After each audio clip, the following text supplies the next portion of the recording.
कहानी नीरू की है। पंजाब की नीरू की शादी दिल्ली के राहुल से होती है। दिल्ली कितना बड़ा शहर है ना, लेकिन आप लोगों का घर तो बहुत छोटा है। हमारे पंजाब में तो ये बड़े बड़े घर होते हैं कि मजा ही आ जाता है। कोई बात नहीं नीरू, मैं भी तुम्हारे लिए बहुत बड़ा मकान बनाऊंगा बहुत जल्दी। नीरू के पिता जहाँ पंजाब के जाने माने व्यापारी थे, वहीं उसका पति राहुल दिल्ली में एक सिंपल नौकरी करता था। माँ, यहाँ तो घी मक्खन इतना महंगा है कि क्या बताऊं। मैं तो तरस ही जाती हूँ घी खाने के लिए। नीरू की माँ को ये सुनकर बहुत दुख होता है।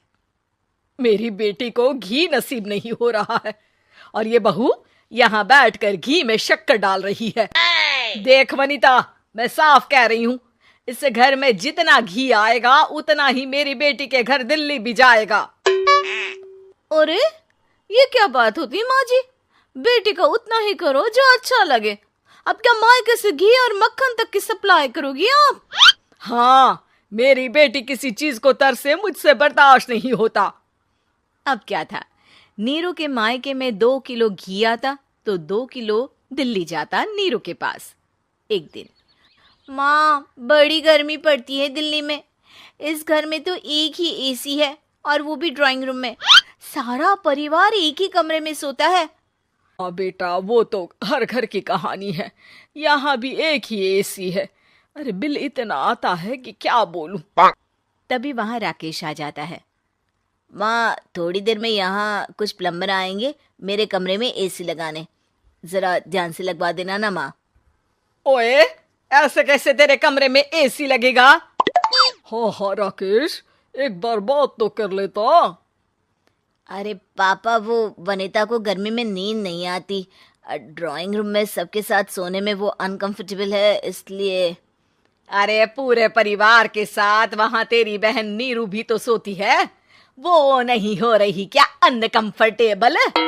समझ रहा है ना? अगर एसी लगेगा तो एक दिल्ली में तेरी बहन के कमरे में भी लगेगा, तभी तू लगा सकेगा। राकेश वनिता को सारी बात बताता है। वनिता करती भी क्या, मन मार कर बैठ जाती है। माँ, ये लोग ठीक नहीं है, क्या करूं मैं? अरे बेटी, यहाँ आ जा, तू यहाँ आकर रह ले। अरे छोड़ दे ऐसे पति को। कैसे छोड़ दूं माँ? समाज क्या कहेगा, लोग क्या कहेंगे? वैसे भी मेरा एक बेटा है मयंक। अरे हटा बेटा, तेरी उम्र ही क्या है? इतनी परेशान रहेगी तो काम कैसे चलेगा? खैर, बात आई गई हो जाती है। माँ को लगता है कि नीरू ठीक है, तो वहीं नीरू के मन में एक ही लाइन चल रही होती है, यहाँ आजा। माँ ने तो बोल ही दिया है कि यहाँ आजा। बस मयंक थोड़ा सा बड़ा हो जाए, इन गरीबों को छोड़कर मैं वापस माँ के पास ही चली जाऊंगी। वो इसी सोच में बाजार में चल रही थी कि मैम, आपका दुपट्टा जमीन को छू रहा है। नीरू जैसे ही उस लड़के की तरफ देखती है, देखती ही रह जाती है। हाय रे, कितना सुंदर लड़का है ये। अब क्या हुआ? मैंने कहा आपका दुपट्टा। तो खुद ही उठाकर दे दो ना। लड़का समझ जाता है कि नीरू उस पर फिदा हो चुकी है। वो उससे उसका नंबर लेकर चला जाता है। अब क्या था, नीरू और रोहित में लगातार बातें होने लगती है। मैं हरियाणा का रहने वाला हूँ, यहाँ एक बड़ी कंपनी का मैनेजर हूँ। अच्छा, और कितने बच्चे हैं तुम्हारे? बच्चे? अरे मेरी तो शादी भी नहीं हुई है।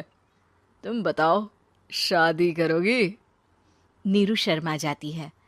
अब लेकिन मैं तो पहले से ही शादीशुदा हूँ।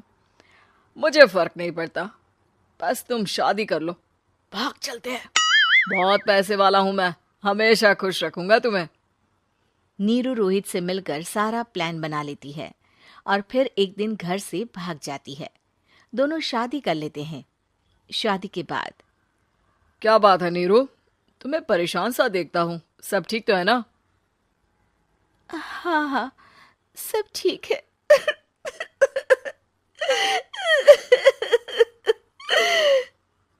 ये कहते कहते ही वो रोने लगती है। अरे क्या हो गया, रो क्यों रही हो? मैंने तुमसे एक बात छुपाई है। और वही बात अब मुझे परेशान कर रही है। रोहित, मेरा एक बेटा भी है, उसका नाम मयंक है। क्या बात कर रही हो? ये तुमने मुझे पहले क्यों नहीं बताया? देखो नीरू, मेरी माँ को मैंने ये नहीं बताया है कि तुम शादीशुदा हो। बच्चा मैं मैनेज नहीं कर पाऊंगा। नीरू को समझ में नहीं आता कि वो क्या करे। तुम उस बच्चे को अपनी माँ को क्यों नहीं दे देती? नीरू चुपके से माँ को फोन करती है।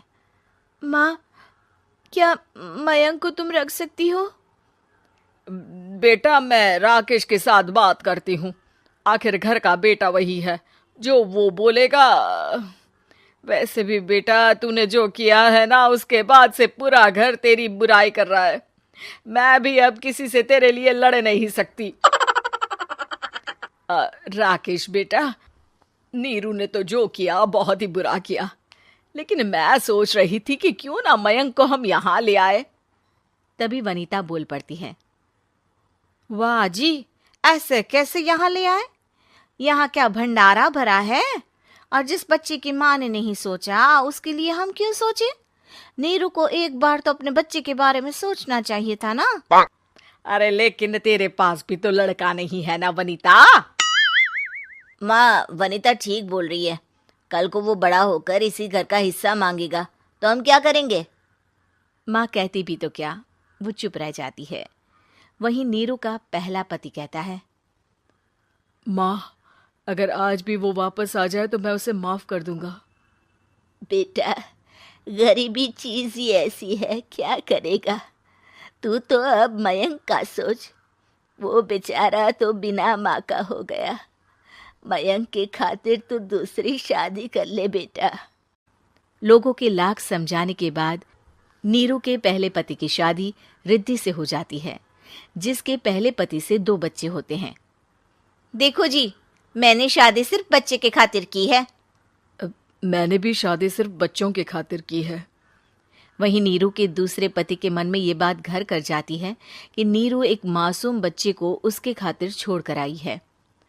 अब देखो नीरू, मुझे लगता है कि जो औरत अपनी कोख का बच्चा छोड़ सकती है, वो तो कुछ भी कर सकती है। कल को तुम्हें मुझसे अच्छा कोई मिल गया तो तुम तो मुझे भी बाय बाय कर दोगी ना। नीरू को अब उसका दूसरा पति ताने देना शुरू कर देता है। तंग आकर नीरू उसके यहाँ से भागकर अपने पहले पति के पास चली जाती है, लेकिन ससुराल में क्या लेने आई है नीरू, मयंक को? नहीं नहीं सासू माँ, मुझसे गलती हो गई, मुझे माफ कर दीजिए। नीरू, अब वक्त खत्म हो गया है, मेरी शादी हो चुकी है। तो छोड़ दो ना उसे, हमारा बच्चा है। मैं आपको अपनी माँ नहीं मानता, मेरी नहीं मान तो बात अच्छी है। नीरू मयंक की बात सुनकर समझ जाती है कि उसके पास अब ना आसमान रहा ना ही जमीन।